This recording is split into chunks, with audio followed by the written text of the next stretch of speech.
देखा यार, तू हमेशा नाम लेके काहे हमार तो गोहरावत हो। ये तोहार बनारस न होए, ये मलिकपुर गांव है, जिला सुल्तानपुर। अच्छा ठीक बा, बोल का कहे जल्दी बताओ। ओहो, जब देखा तब गरमाइला बोलेला। अच्छा ठीक ठीक, न गरमा बतावा। जब से अनुपम मुंबई स्टूडियो में काम करत आ ना, तब से उनकर मेहरारू खूब निमन निमन साड़ी पहनतिया हो। अच्छा, तोहार काहे फाटत बा?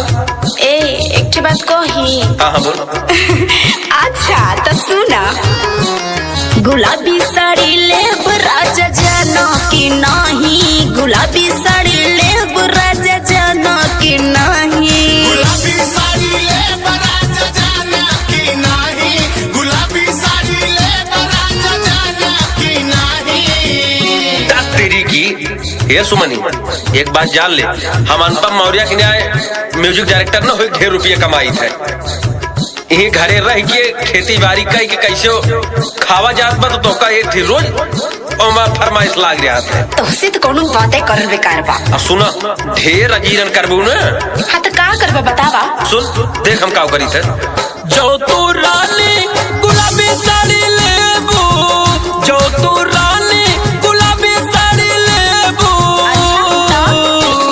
विदेश चला जाब रानी जानू की नहीं, विदेश चला जाब रानी जानू की नहीं, विदेश चला जाब रानी जानू कि नहीं, विदेश चला जाब रानी जानू कि नहीं। का हो, हम एक थे साड़ी का मांगनी हा, तू तो विदेश जाए का बात करे लगला। अब ऐसे तू दिमाग चटबू तो का कर बता। अच्छा है, अंडरराइट जौन फोनवा देले बाड़ा, आई कब काम आई। जय तेरी की, ये करे बोलहुक सऊ ना। अच्छा फोनवा का करबे? तो सुना का करब, जब तू ये राजा विदेश चला जाब्या, जब तू ये राजा विदेश चला जाब्या, मैं फोन कई देव राजा जाना कि नहीं, मैं फोन कई देव राजा जाना कि नहीं, मैं फोन कई देब राजा जाना कि नहीं, मैं फोन कई देब राजा जाना कि नहीं। अच्छा, अब तू फोन करके बात कर लेबू हमसे।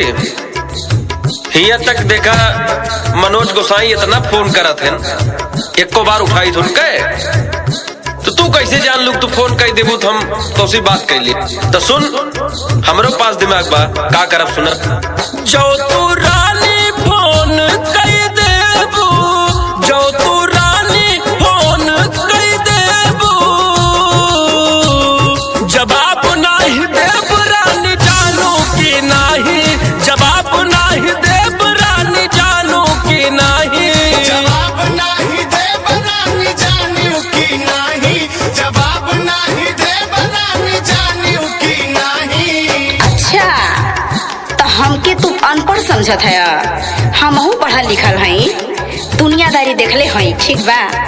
अच्छा तेका का मतलब है रे? बतावत ही, जब तू ये राजा जब अब नहीं देब्या, जब तू ये राजा जब अब नहीं देब्या, मैं पास चली आऊंगी जाना कि नहीं, मैं पास चली आऊंगी जाना कि नहीं, मैं पास चली आऊंगी जाना कि नहीं, मैं पास चली आऊंगी जाना कि नहीं। अच्छा मतलब तू पीछे न छोड़ हुआ है। हाँ तो मेहरारू के कर हैं। सही है, मेहरारू मेहरुए हो।